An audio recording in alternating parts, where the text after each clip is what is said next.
Boa noite a todos e me permitam dizer que eu me sinto em casa, que a quantidade de amigos aqui, presidente, é assim, surpreendente, né?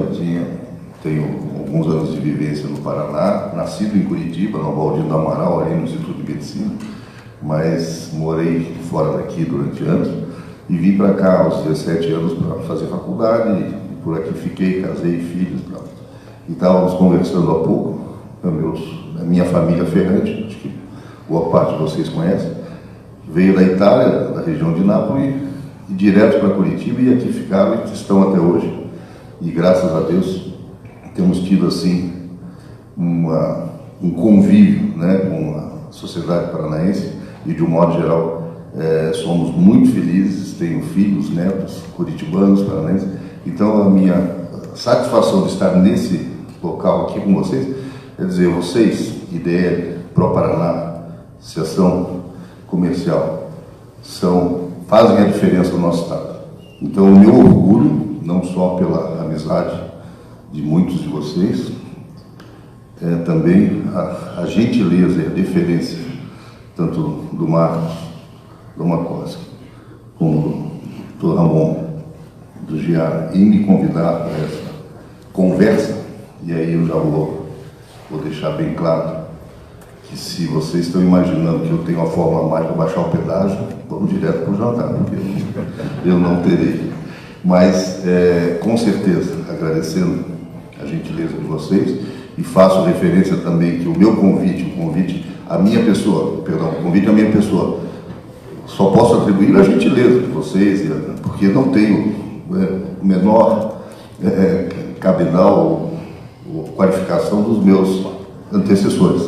Então eu atribuo isso ao Marácio, ao Eduardo Guimarães, ao meu amigo João Cândido, colega de faculdade, né? Já com outros aí, colegas de carreira, né, Fernando, da Advocacia do Estado.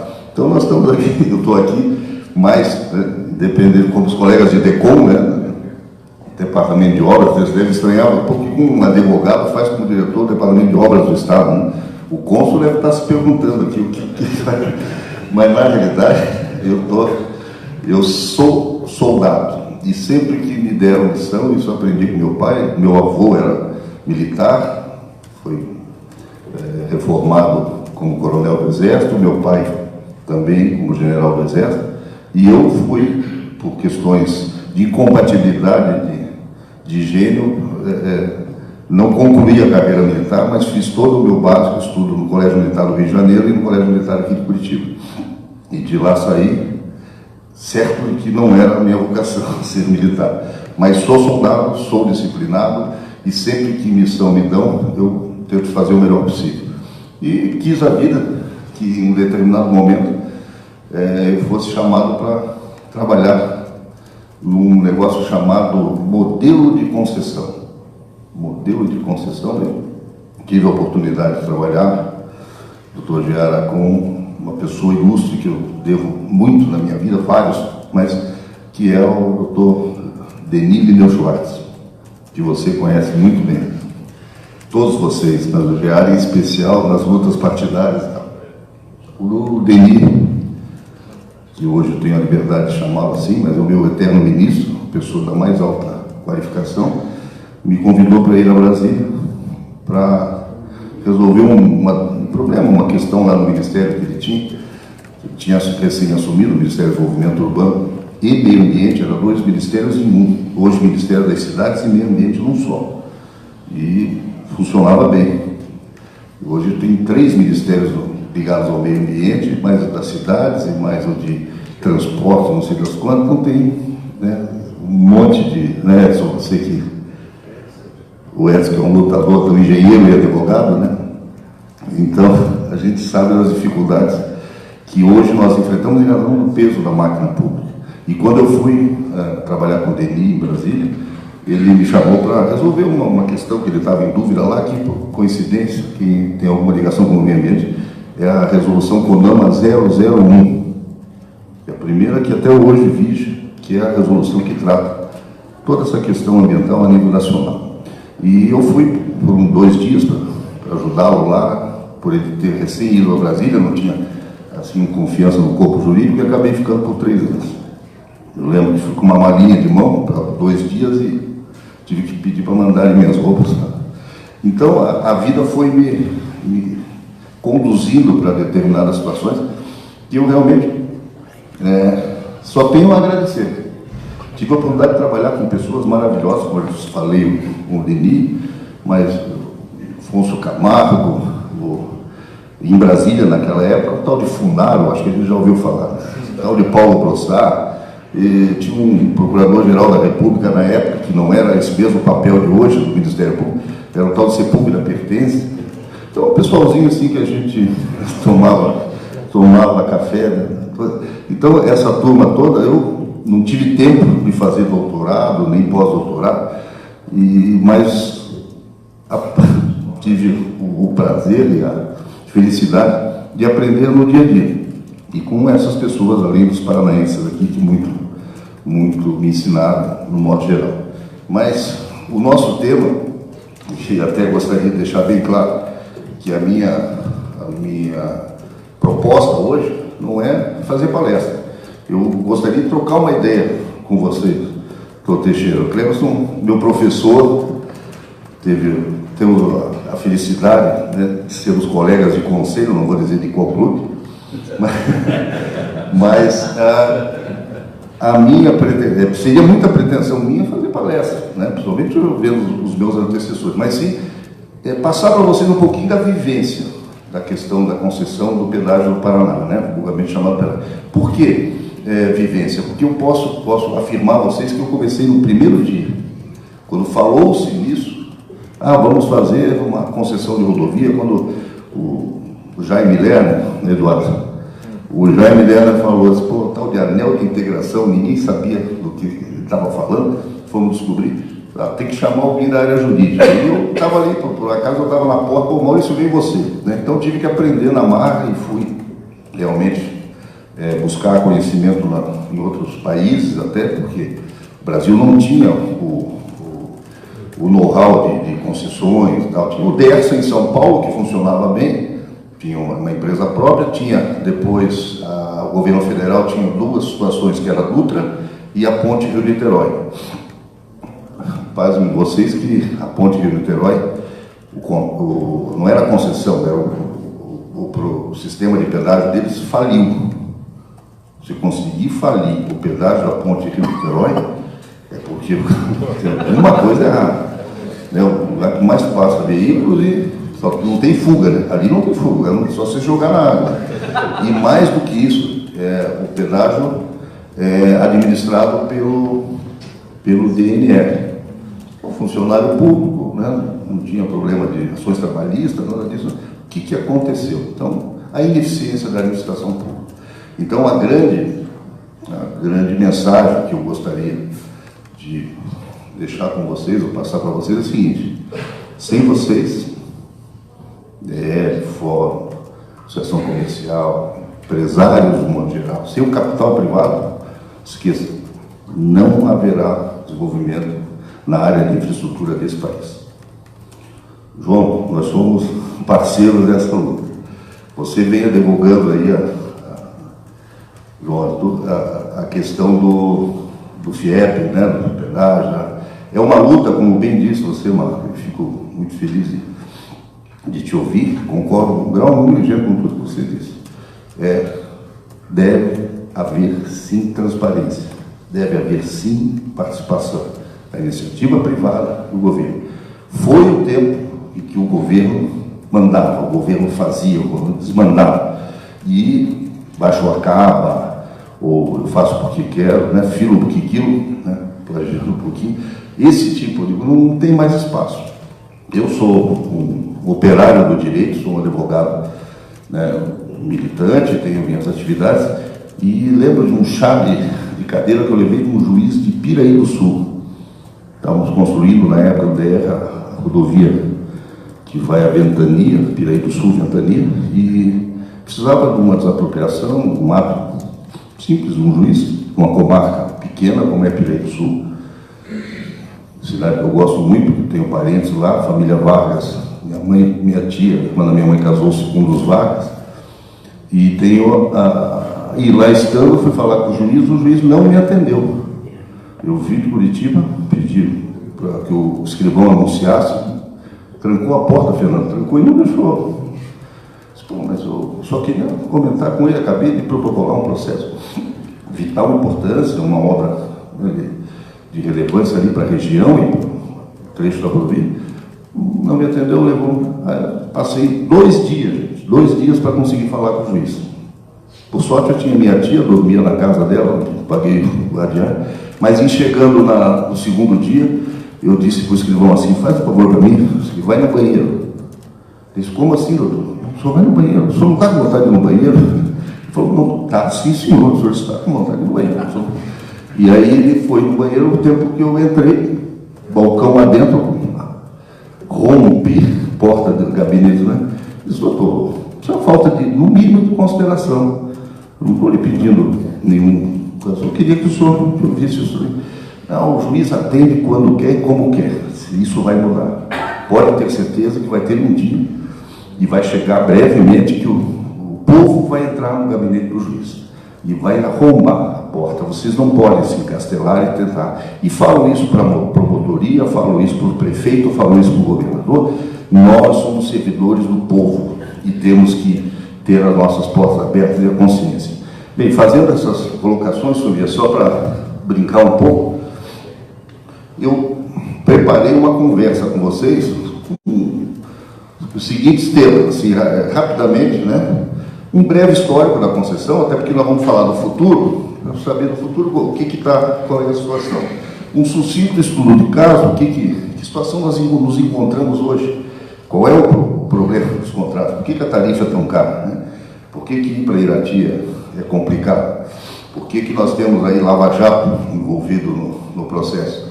E por último, vou fazer uma singela sugestão que a maioria de vocês já sabe, né? Quais são os caminhos, até pelo interesse da matéria, mas eu tenho algumas que possivelmente sejam consideradas novidades.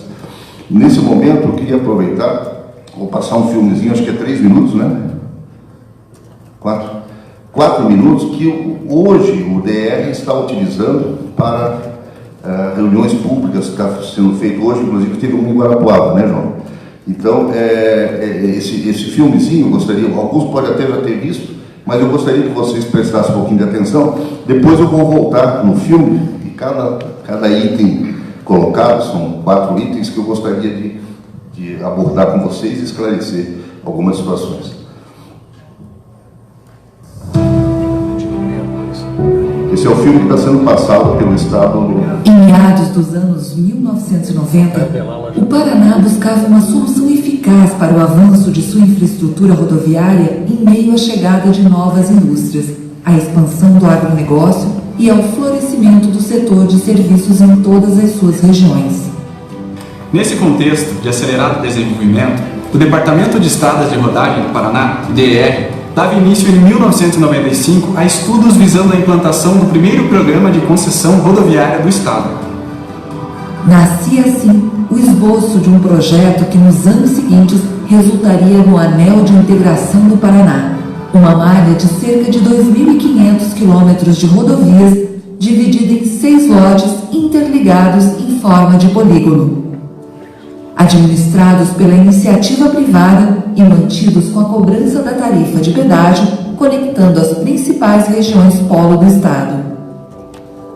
Já em 96, para agilizar a viabilização do programa, União e Estado celebravam 6 convênios de delegação com o objetivo de transferir ao Paraná a responsabilidade pela administração e ao direito de exploração nas rodovias e trechos federais do futuro anel de integração pelo prazo de 25 anos. E com base nessa garantia, o processo de licitação foi então colocado em andamento, com a publicação de editais de concorrência internacionais visando as concessões previstas. Em 14 de novembro de 1997, o Anel de Integração do Paraná se tornava realidade com a assinatura dos 6 contratos do primeiro programa de concessão rodoviária do Estado, transferindo o controle das estradas às concessionárias licitadas por 25 anos, mediante a realização de melhorias imediatas e de médio e longos prazos. além de serviços permanentes de manutenção com finalidade de valorizar o patrimônio público e garantir a segurança dos usuários em todo o traçado. Com a autorização para o início da cobrança de pedágio em julho de 1998, começava uma nova etapa do programa de concessão rodoviária, que então já apresentava resultados concretos perceptíveis pelos usuários em todos os trechos licitados. Afinal, o programa vinha estimular também uma mudança de ponto de vista entre os paranaenses, que passavam a ter um papel crítico fundamental na fiscalização das obras, na qualidade dos serviços e, consequentemente, no valor das tarifas praticadas pelas concessionárias.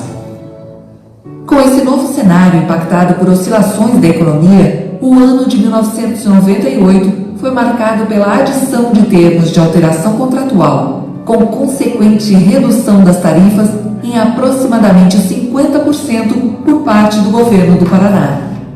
Decisão que viria a provocar a supressão e a postergação de obras, e também o início das discussões judiciais entre as autoridades paranaenses e as empresas concessionárias. Entre os anos de 2000 e 2002, a assinatura de termos aditivos para retomar parte dos investimentos, com a recomposição das tarifas e a introdução de degraus tarifários, promoveu o reequilíbrio econômico-financeiro dos contratos e contribuiu para dar um novo alento à relação entre as partes.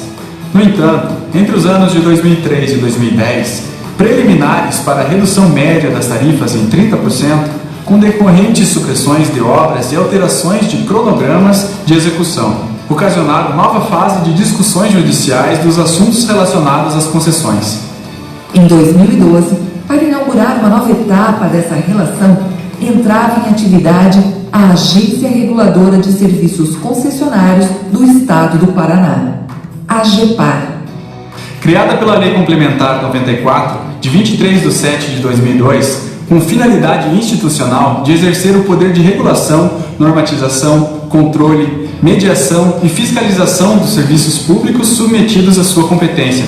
Sob sua supervisão, foram então protocolados os processos de revisão amigável dos contratos de concessão, já determinados ao DR pelo Tribunal de Contas da União, desde 2011, com o objetivo de recompor o equilíbrio econômico-financeiro dos contratos e extinguir as ações judiciais entre as partes, com a solução definitiva de passivos administrativos e judiciais, o que propiciou não apenas dirimir conflitos ainda vigentes, mas principalmente fazer um balanço do Programa Paranaense de Concessões Rodoviárias e, a partir daí, projetar o seu futuro.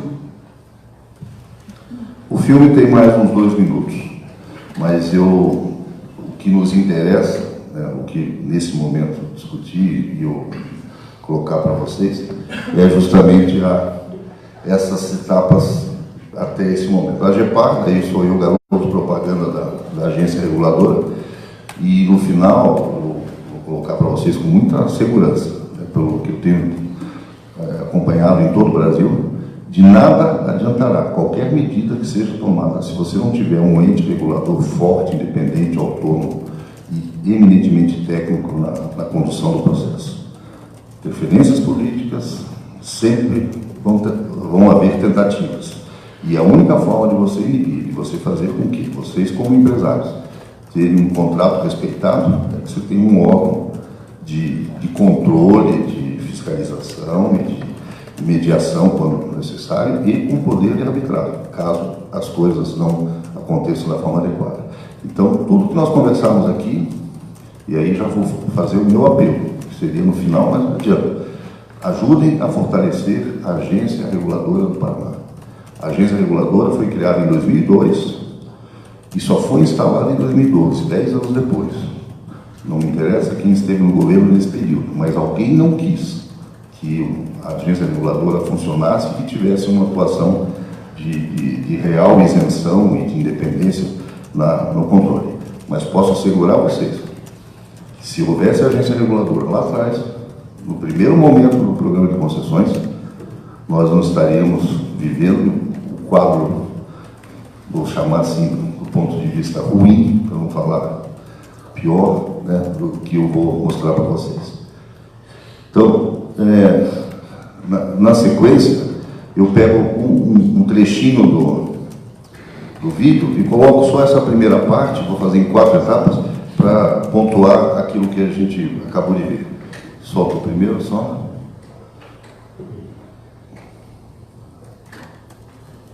E com base nessa garantia, o processo de licitação foi então colocado em andamento, com a publicação de editais de concorrência internacionais visando as concessões previstas.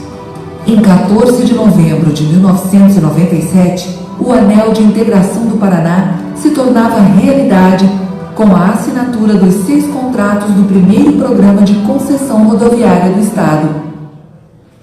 Aqui vem o primeiro ponto. Gente, um programa desta magnitude, são 2.500 quilômetros de rodovias concessionadas, ou mais de 2.500.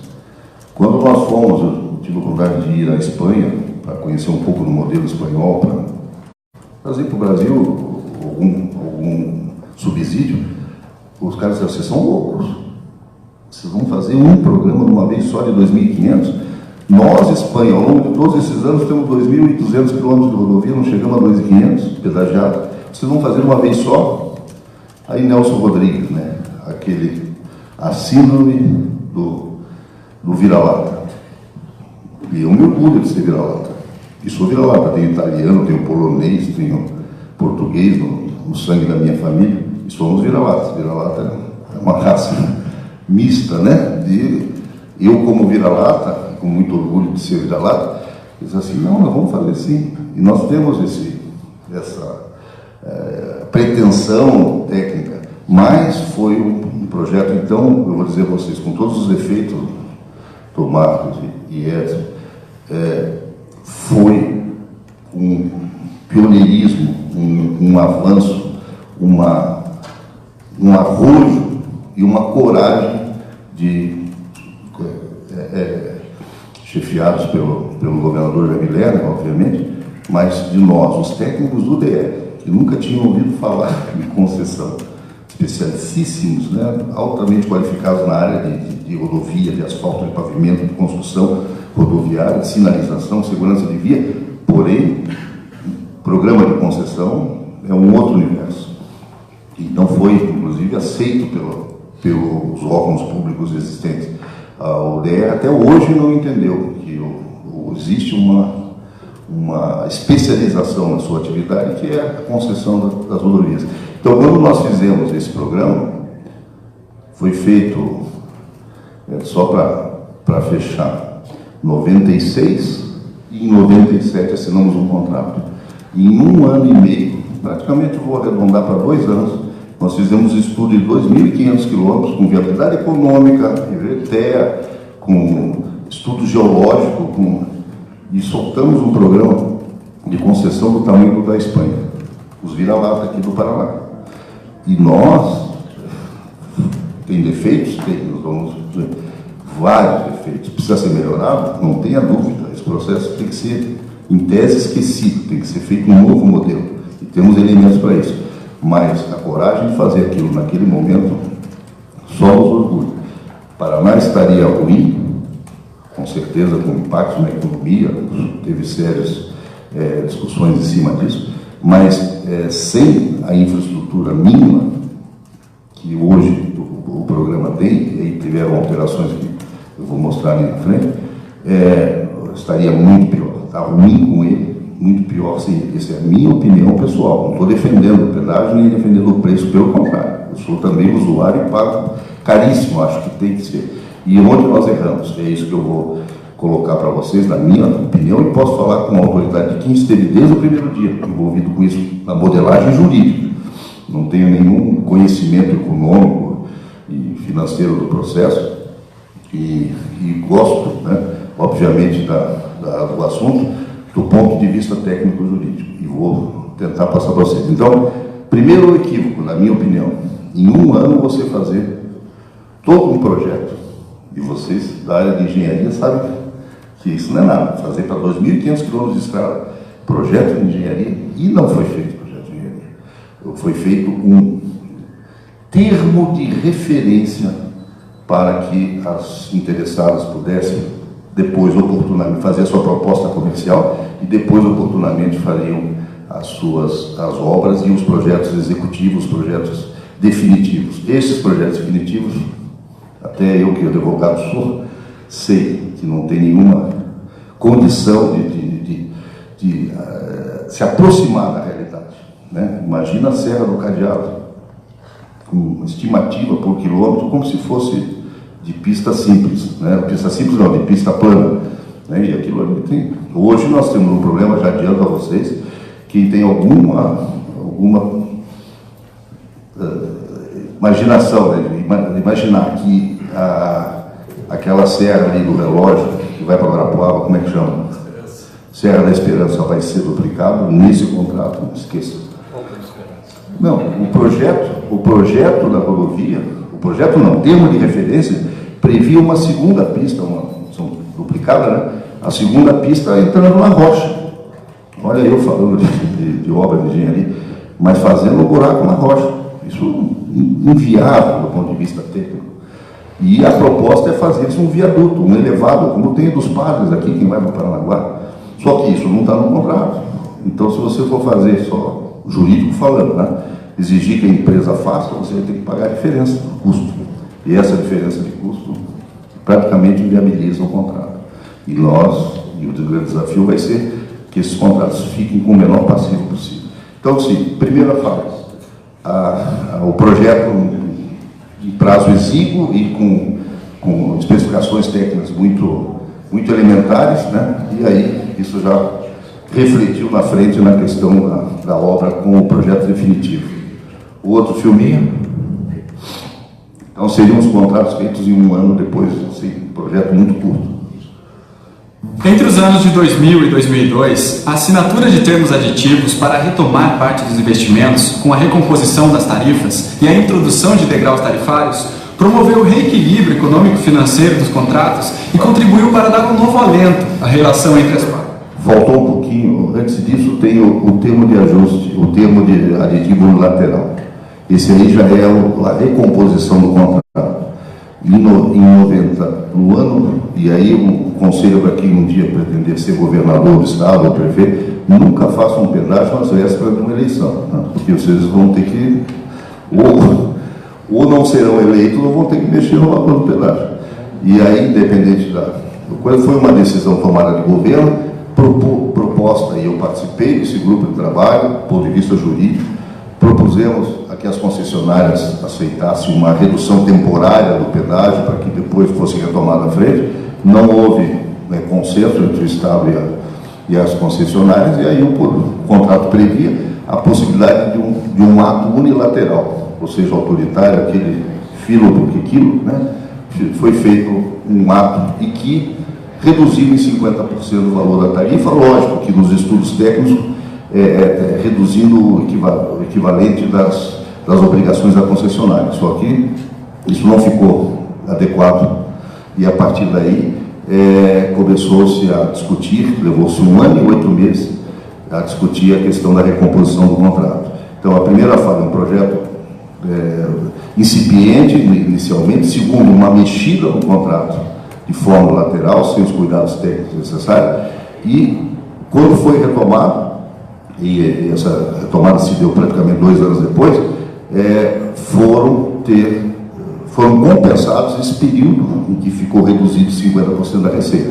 Você tem uma empresa, uma atividade comercial, tem um ganho X, né, por determinado período assegurado com preço, de repente chega o governo e diz, não, você não vai poder mais cobrar aquele valor da tua mercadoria, você tem que cobrar metade, vou cobrar metade.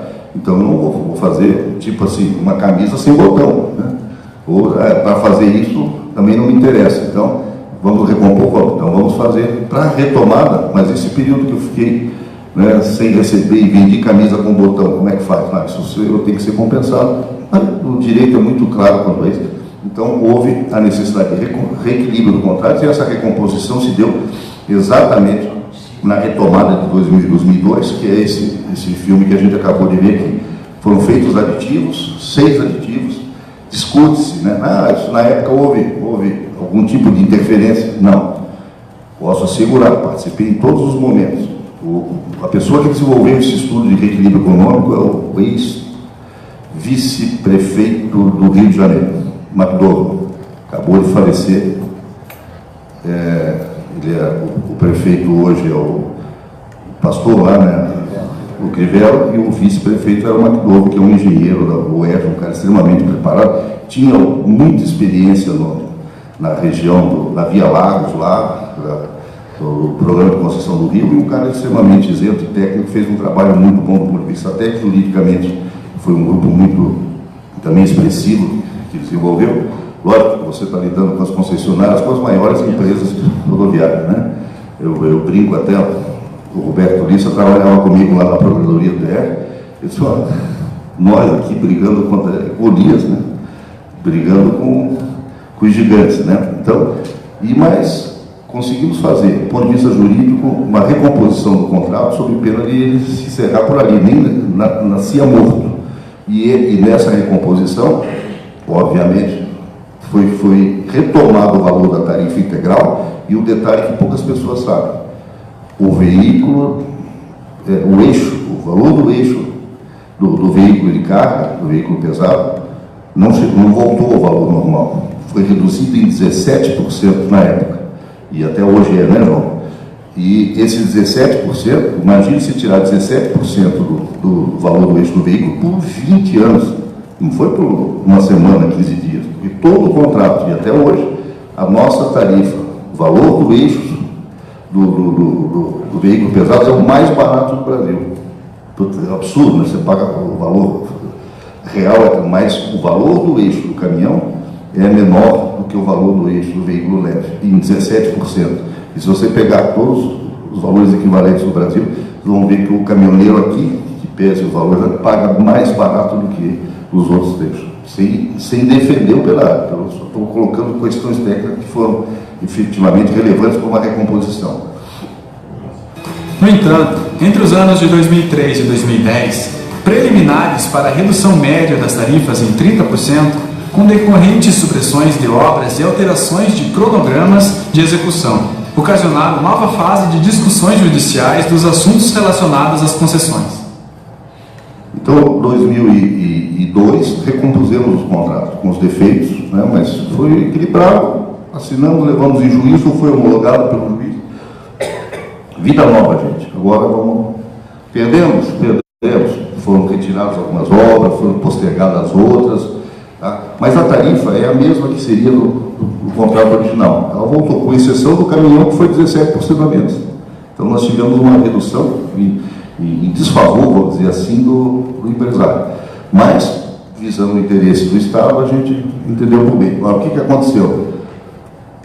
Em 2012, vocês devem mais ou menos ter em memória, acabou o governo, começou 2003 a 2012, houveram uma série de alterações do contrato.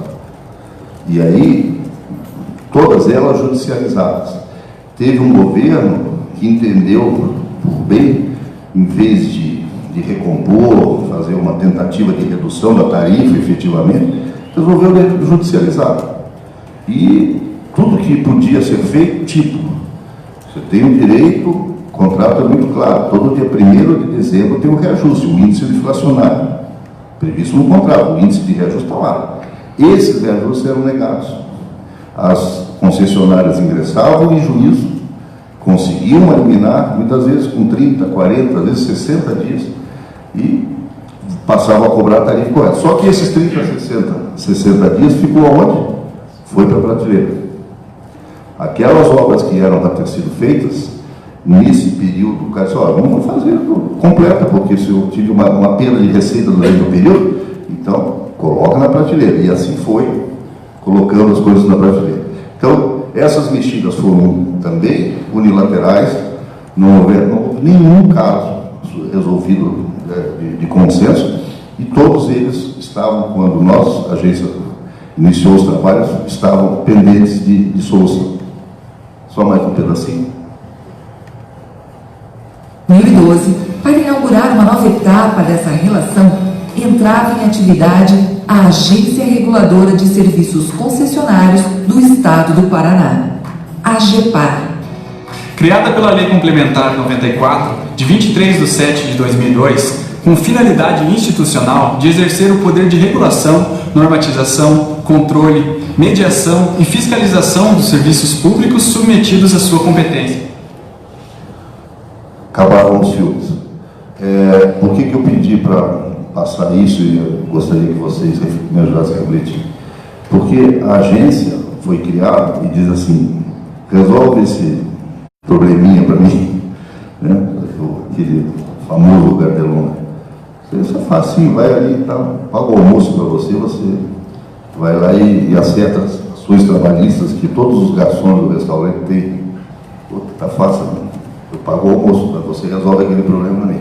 Então, brincadeira à parte, a agência foi criada com um passivo já, com um legal extremamente complexo. O que nós estamos fazendo de forma silenciosa? A agência não está aí para fazer propaganda, mas nós estamos trabalhando sim, contrato por contrato, ponto por ponto, pendência. Tinham mais de 350 ações judicializadas, a maioria delas com relação à questão do reajuste. Todos os contratos, e eu conto no final para vocês, todos os contratos que nós conseguimos e tivemos a oportunidade de equacionar, resolveram. Então, encerram-se as ações judiciais, acertam-se os passivos. Algumas obras, infelizmente, tiveram que ser retiradas ou postergadas. O exemplo que mais me agride, eu vou mostrar, tenho certeza que vocês também se chocarão, é a questão da duplicação entre Ponta Grossa e Apucarana. Aquilo ali era para ter sido feito até o ano 6 do contrato. Estava no contrato, antes do unilateral de 50%. Quando nós retomamos o contrato em 2002, era para ser feito no ano, era do 1 ao 6, era para ser feito no ano 10. Depois das interferências que houveram, né, de 2003 até 2010, passou para o ano 14. Hoje, nós estamos fazendo no ano 17, isso? Era do ano 16 para 21, né? Nós estamos fazendo. Então, uma obra que já era, o Paraná já precisava ter feito. Há 20 anos atrás, vai sair agora e parcialmente por conta de interferências estranhas ao contrato. Isso é uma lástima. E o que mais me indigna é a falta de responsabilidade do gestor público. Não estou falando aqui de A nem de B. O cara faz, desfaz, vai embora, continua candidato, se elege, eu elege também, e fica. E nós pagamos isso, vocês, empresários, pagam. Todo o povo, quer dizer, o sacrifício da economia do Paraná, por um ato irresponsável. E eu, mais uma vez, a agência reguladora, no Brasil, nós vimos aí, até quem assistiu o debate dos presidentes, o Alckmin fez um comentário: as agências têm que manter quilômetros de distância da área política. As agências não têm que passar pela área política. Lógico que o procedimento de nomeação dos dirigentes da agência tem um viés político, como tem para ir para o Supremo, como tem para o 5º Constitucional, como tem a indicação para o Tribunal de Contas. Tem que eu acho que deve ser revisto, eu tenho minha posição muito firme quanto a isso, todas as situações têm que ser repensadas, mas o corpo técnico permanente do órgão tem que existir. E esse corpo técnico preparado, devidamente treinado para essa função, pode sim, com certeza, inibir qualquer iniciativa ou tentativa futura de intervenção política nos contratos. Ok? Então agora eu vou passar rapidamente aqui. Como eu preparei, isso aí eu tenho preparado para aula, coisa assim, então eu vou passar rapidamente. Aqui é o artigo da Constituição, que em 88 já dizia: qualquer concessão tem que ser feita através de licitação. 97, 94, não, volto ali isso aí. De 88 até 2017, eu cito essa lei agora, editada no ano passado, que veio tratar da prorrogação e relicitação de contratos. Quantos anos se passaram, né? 88 a 17, houve um vacácio leve. Tinha a lei 8666, tinha a lei 8987 das concessões, que tratava de prorrogações, mas uma lei específica agora, por conta disso, por que não fizeram antes? Eu não sou dono da verdade, nem tenho bola de cristal, mas eu venho advogando há muitos anos, desde o início, a previsibilidade de revisões quinquenais, revisões periódicas dos contratos. Não dá para você fazer um contrato de 30 anos sem... Como é que você vai adivinhar o que vai acontecer daqui a 30 anos? Né? Nós temos aí hoje a Ferroeste, que está também penando, mas em saindo uma ferrovia, muda todo o modelo econômico daquela região. Então, a rodovia passa a ser secundária, né? E o projeto inicial, aqui estou eu defendendo a minha tese, o projeto inicial, lá do programa de desestatização do Estado, o Plano Nacional de Desestatização, e depois vieram as leis, eram os modais, está aí a telefonia com sucesso, está aí a parte de Ibratel, né? E a ANEEL de energia com sucesso. Na área de infraestrutura, começava pela ferrovia, que foi a grande falha do processo como um todo. Iniciou com um contrato capenga com a rede ferroviária federal, que queriam se livrar do passivo da rede e passaram para o privado, mas sem obrigação de investir. E eles estão explorando todos esses anos, 35 anos de contrato, e o que era para trafegar, principalmente o nosso modelo econômico do agronegócio, de transportar via ferrovia, né, não teve condição. E aí incrementa o transporte rodoviário não tem suporte, as rodovias não suportam. Então, privatizou a ferrovia, era para ter privatização do ponto de vista popular, né? Privatização, depois as rodovias, depois os portos, aeroportos, e essa sequência começou com um problema no contrato. O primeiro contrato feito foi das ferrovias, ele veio com problemas. E aí os demais segmentos não conseguiram dar resposta, porque o primeiro falhou. Se você falha no primeiro, os outros não se desenvolvem. Então, eu quis dizer que estão tratando de relicitação revisional de contrato em 2017, quando esse troço foi feito desculpa o termo, mas o programa de concessões é de 20 anos atrás. Eu queria só rapidamente, vou passar isso aqui. Responsabilidade do contrato atual. O atual contrato do Estado, ele prevê as seguintes cláusulas, né? Estou sendo bem sucinto aqui, bem rápido. Responsabilidade do Estado do poder concedente. Quem é que fixou a tarifa?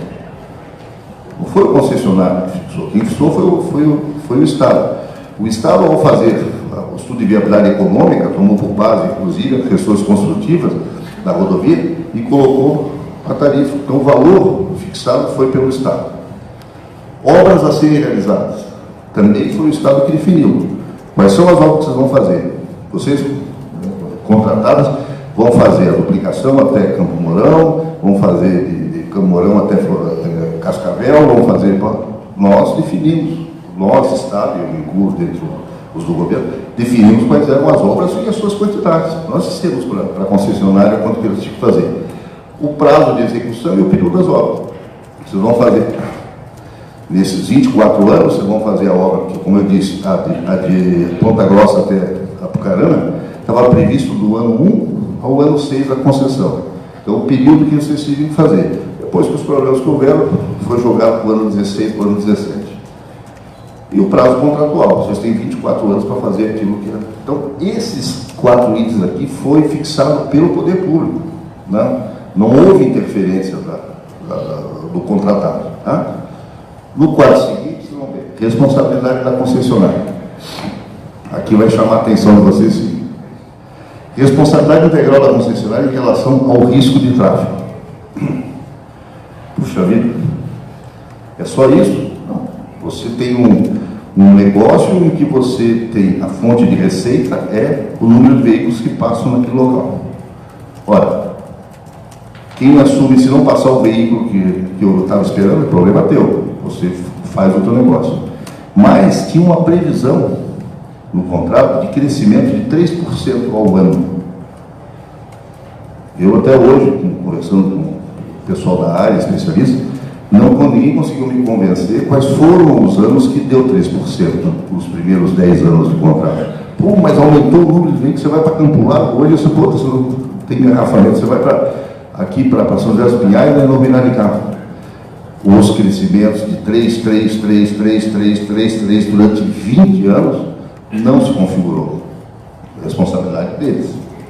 Agora, olha uma cláusula interessante que está no contrato. As obras de expansão previstas e não previstas no PEC, porque é o Programa de Exploração, é de responsabilidade acionária sem acréscimo de tarifa, ampliação de capacidade florestal. Se o crescimento do tráfego fosse superior ao previsto no edital de 3%, vamos supor que tivesse um pulo, crescesse durante 10 anos na média de 5% ao ano.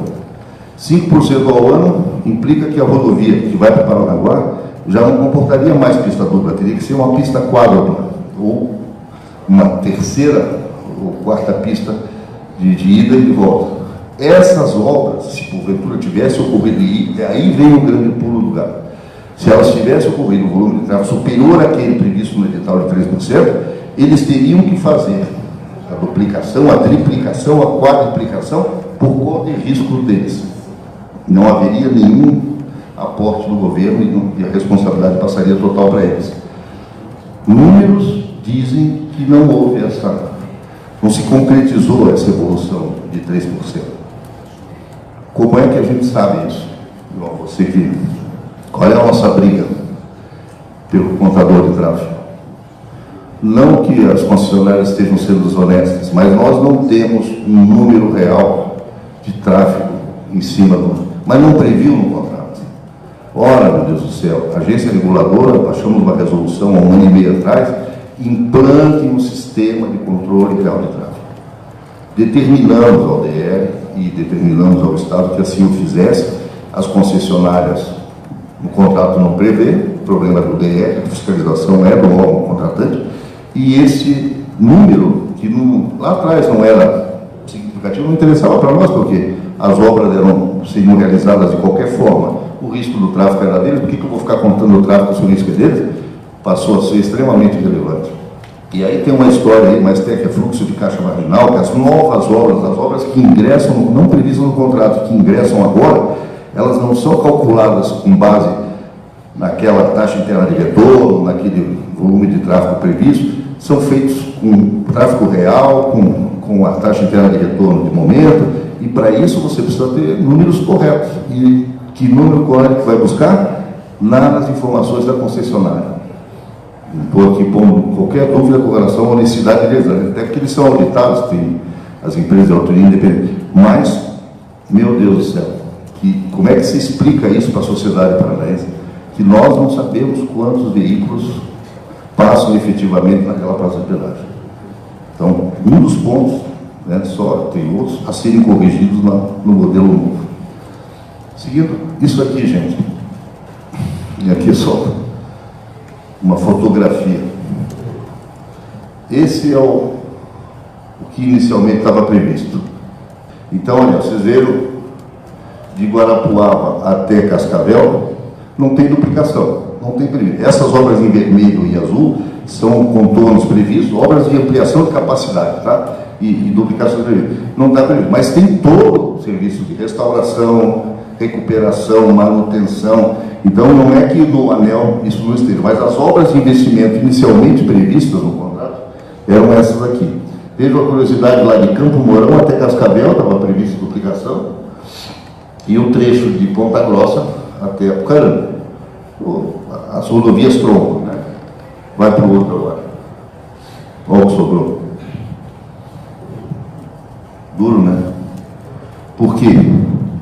Tudo isso reflexo das interferências feitas no contrato, decisões judiciais. Nós temos uma região muito polêmica, que é lá de Jataizinho, onde é o pedágio mais caro nosso, e tem também a questão da discussão até da legalidade daquela praça.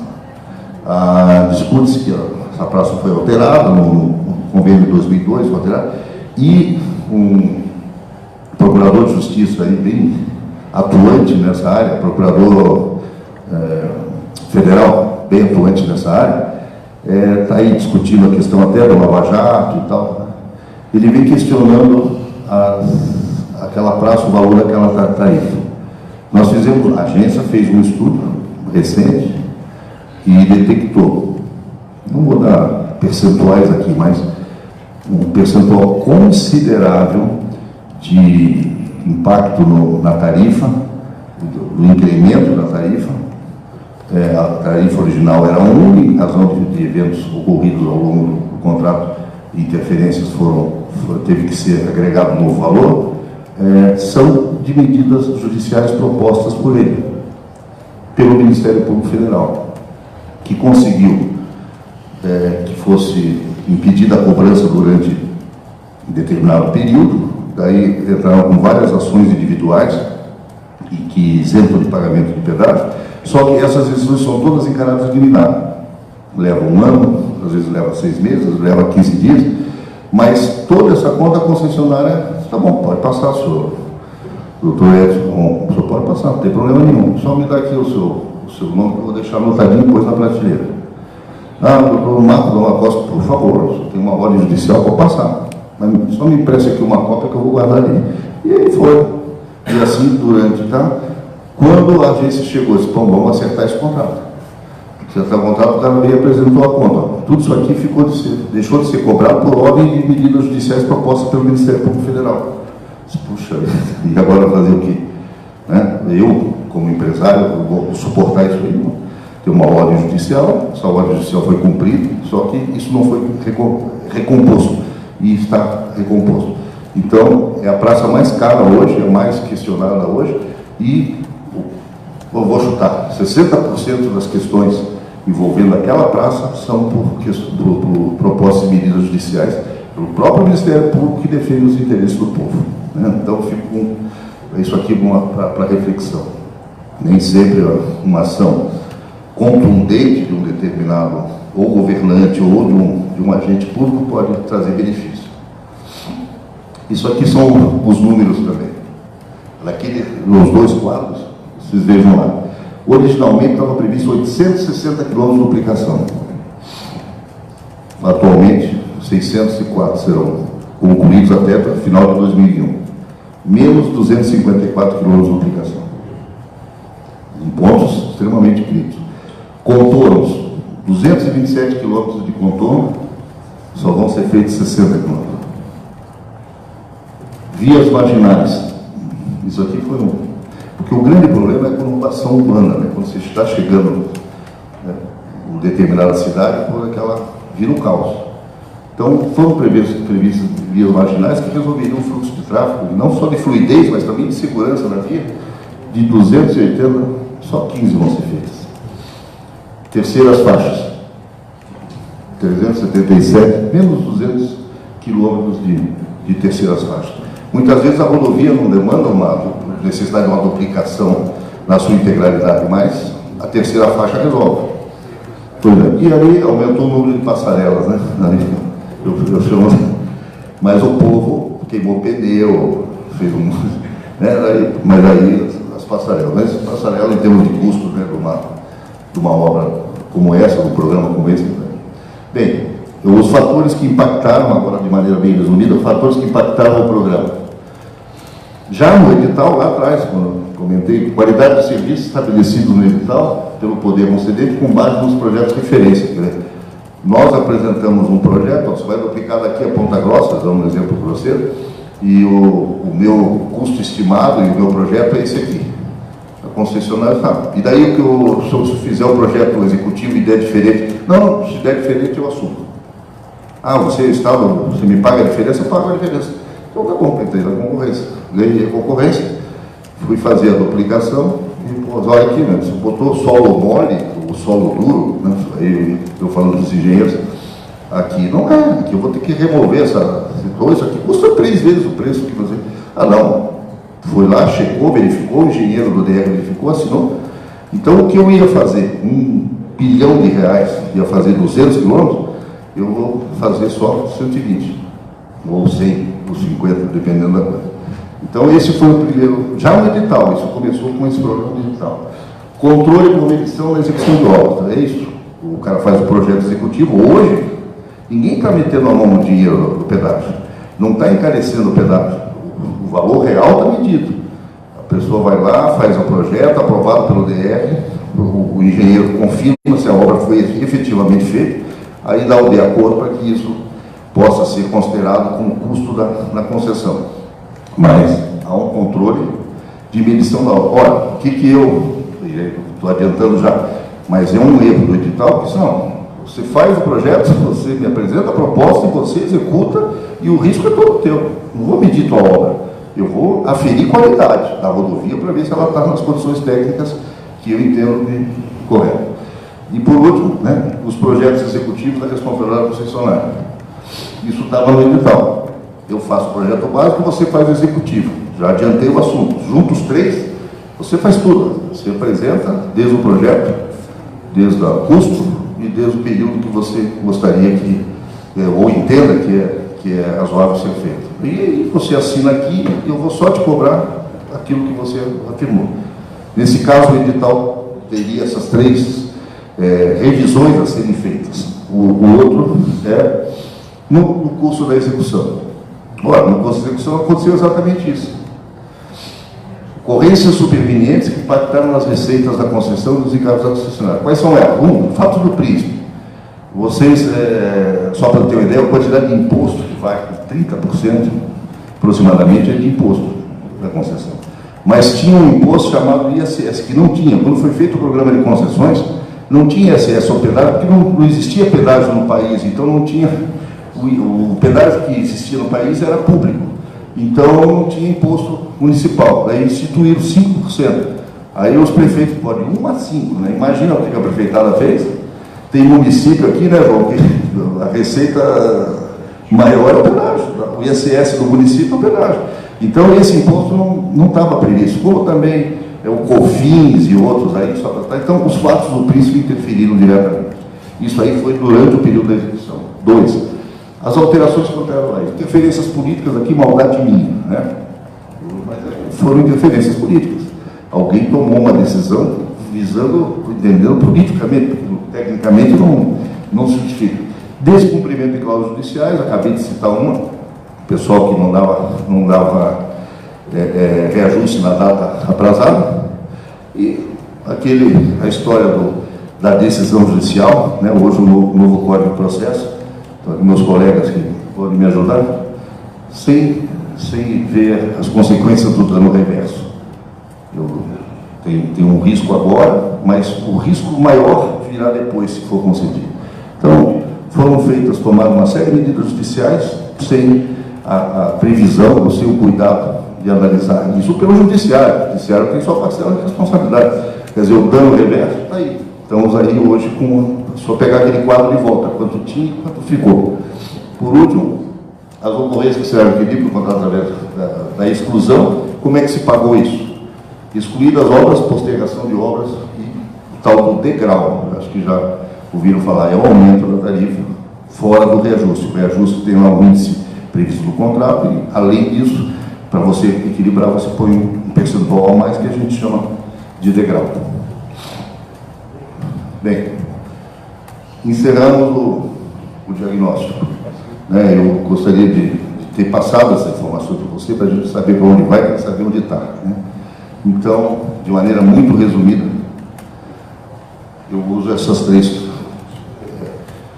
três princípios que quem gosta de navegar sabe que sem isso aqui você não consegue planejar com segurança a sua viagem. Então, onde estamos hoje? Nos contratos atuais. A situação de hoje no Brasil, a situação de hoje do Estado. Capacidade de investimento em infraestrutura da União, dos Estados e municípios está na casa de 1%, que a gente precisaria de 12% durante 10 anos consecutivos para poder recuperar a nossa infraestrutura. Isso todos os modais, ferrovia, rodovia, portuária. Rodovias saturadas. Quem vai para Santa Catarina, a 376, não tem hora mais, não tem dia. Eu sou frequentador ali do litoral de Santa Catarina. Eu só vou sair meio-dia. Esse final de semana eu vou. Meio-dia está saturado. Eu vou sair meia-noite está saturado. 6 da tarde, impossível. 10, não tem hora mais, de madrugada, se você andar. Então as rodovias estão absolutamente. O que nós estamos hoje, onde nós estamos? Rodovias saturadas em razoáveis condições de trafegabilidade. Dizer que estão péssimas. Aqui no sul não, lá para o norte a gente até se penaliza com a turma de lá. Mas aqui a gente, Mato Grosso do Sul, estão sofrendo horrores, Goiás, não. Mas nós podemos dizer que as rodovias estão razoavelmente trafegáveis. Necessidade de investimentos urgentes, não tenha dúvida, e os contratos atuais, onde nós estamos hoje. Os contratos atuais se encerram em 2021, e aqui a informação para vocês, isso é público. 4 contratos já estão equacionados. Esses contratos já estão devidamente reequilibrados, efetivamente equacionados, vão terminar no dia 26 de novembro, eu sempre confundo, se é novembro ou outubro, não lembro? No dia 26 de novembro, 4 dessas concessionárias vão entregar a chave para nós. De logo, foi um prazer, muito obrigado. Ainda tem um desafio de 2. Não tem nenhum pudor de dizer. Os 2 contratos são a Rodonorte e a Caminhos do Paraná. A agência está se esforçando muito com o DR para tentar solucionar esses 2 contratos. Passivos haverão, né? Nós vamos tentar diminuir o máximo possível e, nesse momento, encerrando o contrato, se ficar passivo, isso aí é uma proposta, a gente está conversando com o governo federal, porque daí tem o complicador de que as rodovias são federais, que isso possa ser absorvido por um futuro programa, né? Para não ficar como o Rio Grande do Sul está hoje. Estava comentando com o colega antes da conversa aqui, o Rio Grande do Sul hoje está pagando a folha atrasada, está pagando a polícia não tem bala, saúde não tem ambulância, e vão ficar com o passivo que ficou nas concessões, é uma coisa do outro mundo. E o grande desafio hoje nosso aqui na agência é tentar chegar no final desse contrato com o menor passivo possível, ou plenamente absorvido, ou em condições de viabilizar um novo programa. O que hoje não está acontecendo lá no Rio. Eles não podem nem fazer um novo programa porque tem as pendências judiciais. Se eles soltarem o edital na rua, puf, aí criaram uma agência estadual de administração das rodovias para tentar burlar o processo licitatório. Daí tem lá um funcionário público, crachazinho da empresa, lá no Rio Grande do Sul ali, senta lá, 6 horas, opa, deu o meu horário. Sai, vai embora. O cara tem licença prêmio, tem feira quinquenal, e está lá sendo administrado. O pessoal está reprovando, literalmente, a interferência do Estado no modelo que foi adotado no Rio Grande. Então, nem o modelo estatal, vamos dizer assim, da concessão, e nem condição de fazer a rodovia novamente para iniciativa privada, sob pena de ser embargado na justiça qualquer tentativa. Para terminar não, tem mais. Então, o estado que nós estamos, onde nós queremos chegar? Encerrar os contratos existentes sem passivo e nova modelagem, respeitando as peculiaridades socioeconômicas do Estado. Então, nós temos que encerrar esses contratos de maneira mais efetiva do ponto de vista de passivo, né, não deixando situações aí para novos governos. Não me interessa quem vai se eleger agora, nesse ano, quem vai ser o governador dos próximos 3 anos, mas a agência tem por desafio deixar esses contratos equacionados e encerrando-os, né, dentro do prazo de maneira adequada. Então, queremos ter contratos encerrados de maneira correta, a infraestrutura adequada às rodovias em condições compatíveis com a economia. Quer dizer, ao encerrarmos o contrato, nós temos que deixar, foi a Freeway, né, lá do Rio Grande, que ficou 6 meses sem conservação, saiu a concessionária de lá e ninguém assumiu, já virou uma buraqueira em 6 meses, não pode um pavimento em 6 meses. Então, as condições adequadas, onde nós queremos chegar, que esses contratos encerrem sem passivo financeiro e que deixem as rodovias tecnicamente em condições de trafegabilidade pelo tempo previsto no contrato. Você tem que fazer obras que dê 2 anos de vida, 3 anos de vida, eu não vou entrar no mérito técnico, mas isso tem que ser feito, e isso nós queremos chegar. E por último, economia específica da região, propiciando um amplo desenvolvimento, deixando a estrada nessas condições para que a economia lá da tua região, né, não sofra solução de continuidade. Tá? Tem o agronegócio, tem a mineração, tem que haver, onde nós queremos chegar nesse momento, é deixar os contratos em condições, as estradas em condições de trafegabilidade, com segurança e sem passivos para o contribuinte paranaense. Quanto tempo vamos levar? Aí aquela nossa conversa. O nosso Estado não pode esperar mais. O tempo é o nosso maior inimigo. Em 1997, e aí não é crítica, Eduardo, você sabe o quanto eu sou fã do Jaime, mas ele vendeu um sonho para a gente. E tinha motivos para isso. Em 1997, naquela época, 96, o dólar chegou a estar 1 por 1. E quando foram falar com o governador Jaime Lerner, pô, seu programa bacana, vamos fazer assim, quanto vai custar? $3 cada 100 quilômetros. Quanto? $3 100 quilômetros. Pô, então duplica tudo. $3, 1 por 1, R$3 cada 100 quilômetros. Eu vou daqui a Ponta Grossa por R$3. Pô, manda duplicar tudo. E aí foi feito realmente. Isso foi vendido para a sociedade paranaense, que nós teríamos todo o anel duplicado. Foi um sonho que não se realizou. Por quê?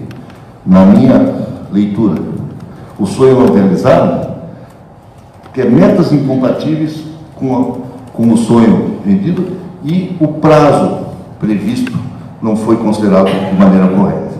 Então, o tempo que nós iríamos levar para fazer isso, poderíamos fazer, duplicar todo o anel, em 30 anos, em 40, até porque não tem necessidade, tem trechos que não se justifica fazer a duplicação. É você fazer, botar mármore no carinho do cachorro, então, não precisa, não tem necessidade, tecnicamente não se justifica. Então, para que isso não aconteça, né, você tem que medir o tempo. Então, eu posso fazer sim, mas no ano 2030, 2050, você tem um estudo bacana, fala em 2030, né, então, sim, há necessidade, daqui a 30 anos, em 2030, daqui a 10 anos, pode ser necessário que tenha que fazer, mas na maioria das vezes, a duplicação do anel inteiro, até hoje não se justifica a duplicação integral do anel. E, por último, os 3 anos para encerramento dos contratos. Quer dizer, quanto tempo falta? Falta 3 anos, gente, para que nós resolvamos o problema. E para, concluindo, eu colocar assim, 3 anos, fomos atrasados. Nós tínhamos que ter pensado nisso há 2 anos atrás, 5 anos já trabalhando. Quais são os complicadores disso? 1. As rodovias tronco de viabilidade econômica no estado do Paraná não nos pertencem, são de patrimônio da União. Então, nesse momento, unimos esforços, entidades como a Associação Comercial, como a UIDE, aqui o próprio Paraná, unir esforços em retomada, ou seja,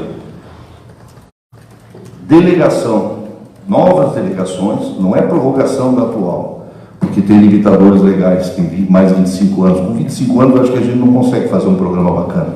Precisamos pegar mais rodovias e por mais tempo, e essa delegação, ela é imprescindível para que o modelo fique de pé. Sem pegar a 277, sem pegar a 376, sem pegar a 153, essas rodovias, aí nós vamos ficar com rodovias menores, né? Temos a 323, temos a 280, são boas, podem fazer um programa de concessão, né, de viabilidade adequada. Né? Não se faz mais do que esses dias até eu chamei a atenção do secretário, chamei a atenção, olha quem sou eu, mas conversando com o Beca, pô, Beca, você fez uma comparação não muito adequada. O Lupion, né, o secretário de estrutura, ele fez até uma brincadeira, assim, com o microfone. Ele fez, quanto custa para um engenheiro, quanto custa para ir daqui a Joinville? R$2,70. Quanto custa para ir daqui a Paranaguá? 19 e não sei quantos. Quantos quilômetros tem daqui a Joinville? Respondi, tanto. Quantos quilômetros tem para daqui a Paranaguá? Tanto. Está vendo? Dá para baixar. A gente consegue baixar. E aí reuniu um grupo de empresários e representantes da sociedade ali na coisa. Agora discutam qual é o pedágio que vocês gostariam, né? O Brasil do futuro, o pedágio do futuro. As pessoas todas disseram R$2,70 a cada 100 quilômetros. R$2,70 a cada 100 quilômetros, com aquele tráfego, dá para fazer mais ou menos o que eles estão fazendo lá. E não é R$2,70, é R$5,40, porque são 2 praças de pedágio até Joinville. Mas veja como uma colocação mal feita induz em erro. Todo mundo não, queremos R$2,70 a cada 100 quilômetros.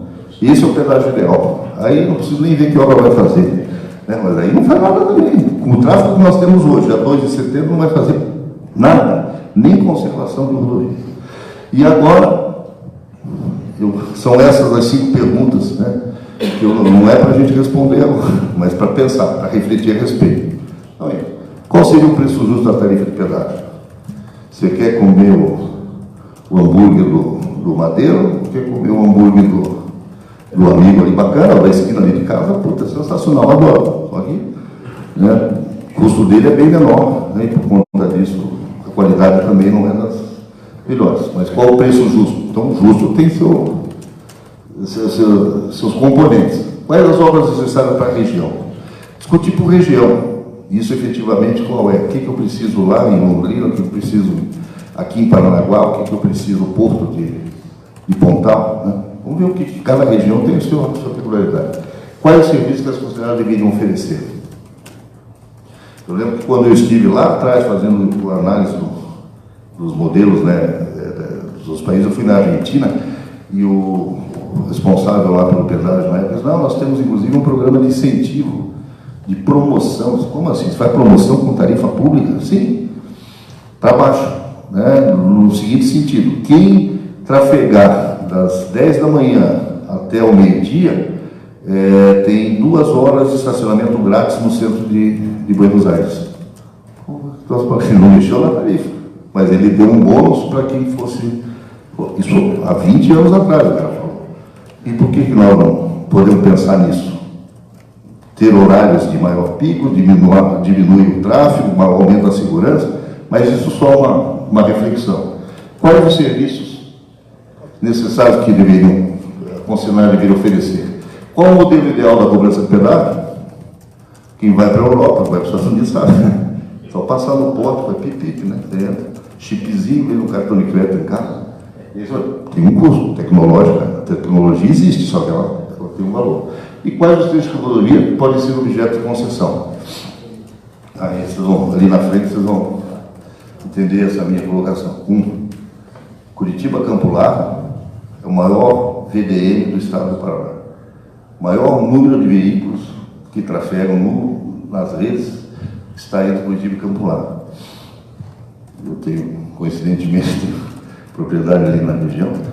Eu vou 2 vezes por semana, todo dia, se for o caso, não pago nada. Quem que paga?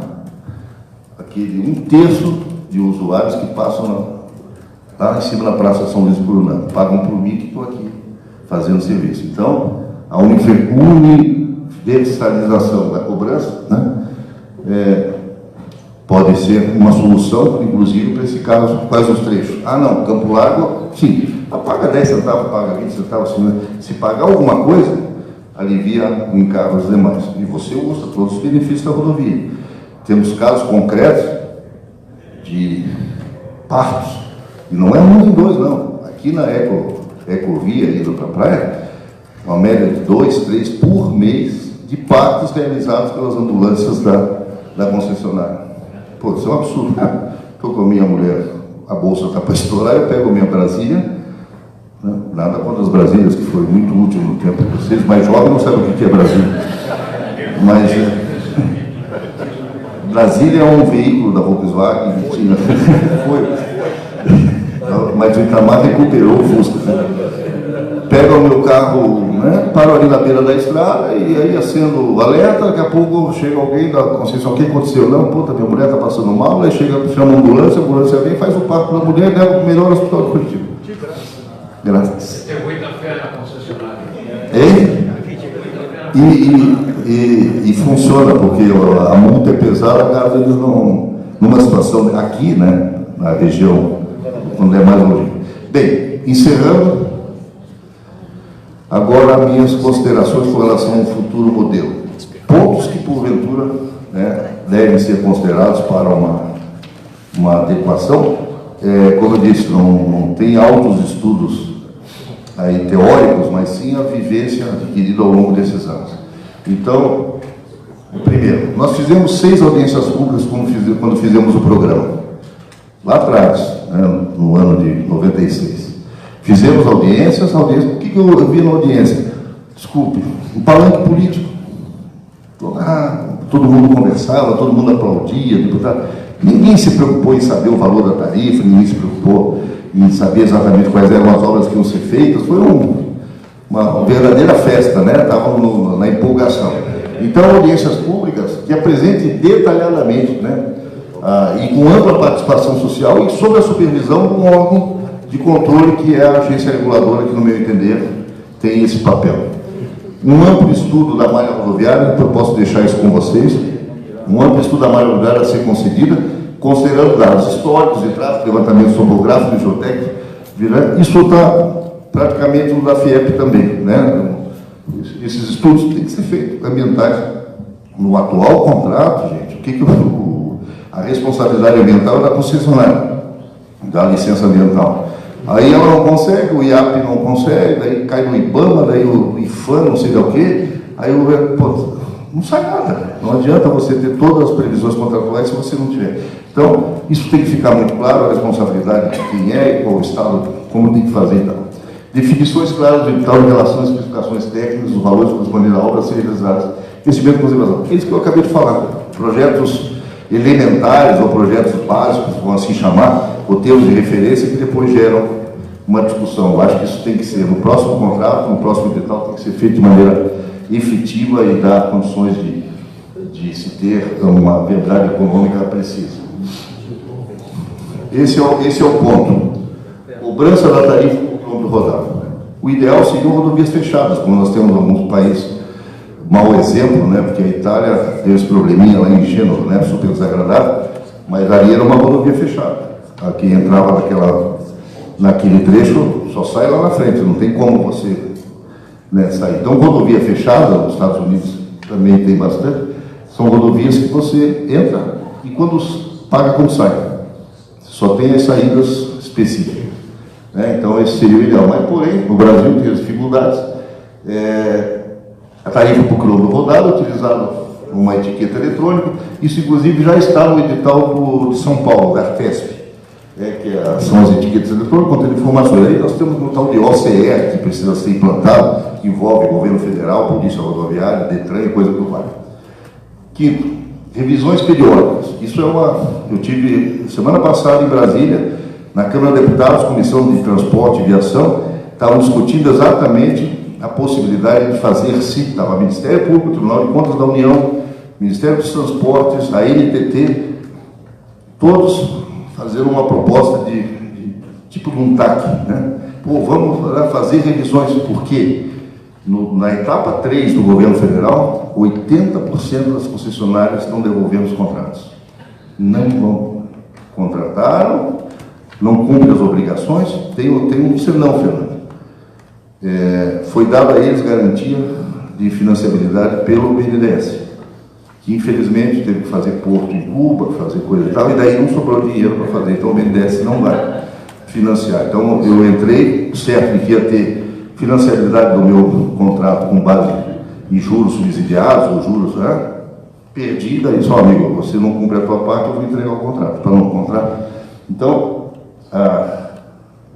o serviço de atendimento ao usuário opcional, porque isso é uma coisa a se pensar. Você quer viajar de primeira classe, de econômica ou de executiva, né? Não, eu quero de executiva. Então tá.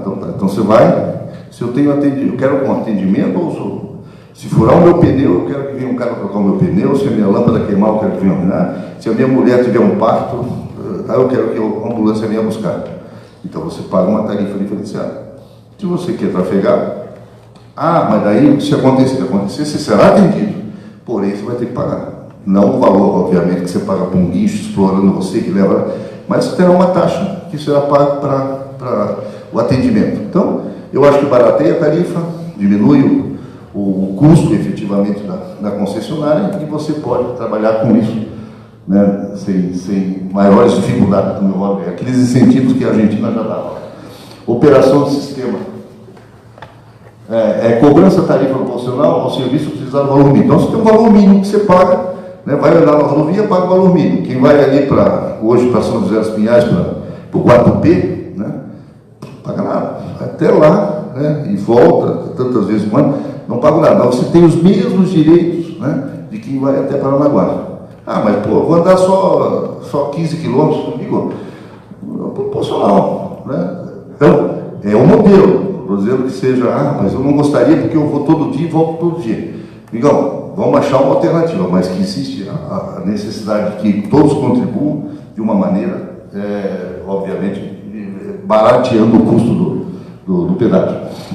Então, a operação do sistema baseado em fluxo de caixa livre, só se ficar parando na cabine para pagar, tem tecnologia suficiente para passar. Isso diminui também o custo da concessão. Você imagine 24 horas por dia durante 20 anos, um cara sentado ali com a luz acesa, o computador ligado, tem 15 minutos para lanche, daí tem direito a fazer xixi de meia hora. Isso é custo. Então, resolve isso eletronicamente. Tarifa universalizada, essa é a minha tese: quanto mais pagam, menor é o valor. Prazos maiores da concessão. Isso é uma coisa que a gente não... Acabamos de mudar, João, na lei de concessões. Nós temos uma lei de concessão local, e a lei de concessão local limitava a 25 anos as concessões de rodovia, de ferrovia também. Olha, a ANEEL faz concessões de 30, a energia faz de 30, questão de ferrovia também. Então, vamos estudar. Você quer comprar uma casa financiada em 10 anos ou em 5 anos? O valor da tarifa, o valor da prestação é outro. Se você fizer em 5 anos, né, você vai ter o mesmo serviço para aquele período. Agora, se você fizer em 30, a tua prestação diminui. Então, para refletir, pense nisso. Quanto maior o prazo de concessão, com a segurança jurídica, com as revisões periódicas, com ativo variável, eu acho que dá para começar a pensar nessa hipótese de quanto maior, melhor. Efetivo controle de tráfego de tecnologia a favor do usuário. Hoje tem sistemas aí. Mas ele vai fugir. Pô, cara, você não tem como botar uma câmera lá e vai saber quem é o cara, vai atrás depois. Risco da concessionária. Deixa lá o monitoramento, pega a placa do cara e vai atrás depois. Então, efetivo, modelos específicos de concessão consideram o perfil econômico de cada região.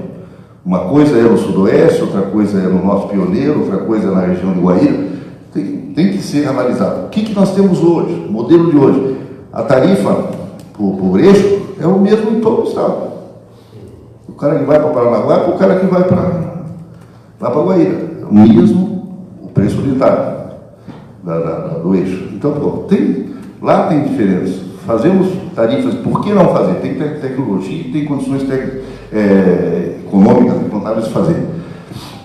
Incorporação de novos trechos, que vai baratear muito, que quando você coloca trechos mais viáveis, né, definição dos lotes, porque hoje nós somos 6 lotes, por que não 4, por que não 12?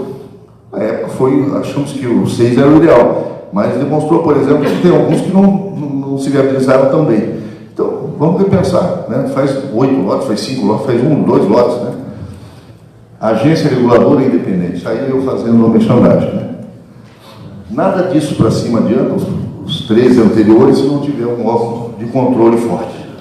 E o órgão de controle evitaria qualquer interferência. E por último, aí a provocação, contratos blindados de interferência política. E com a agência reguladora estruturada, você consegue manter essa.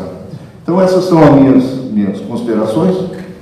Só para fechar, a tarifa universalizada, todos usam, pagam um valor menor. Todos que usam pagam um valor justo.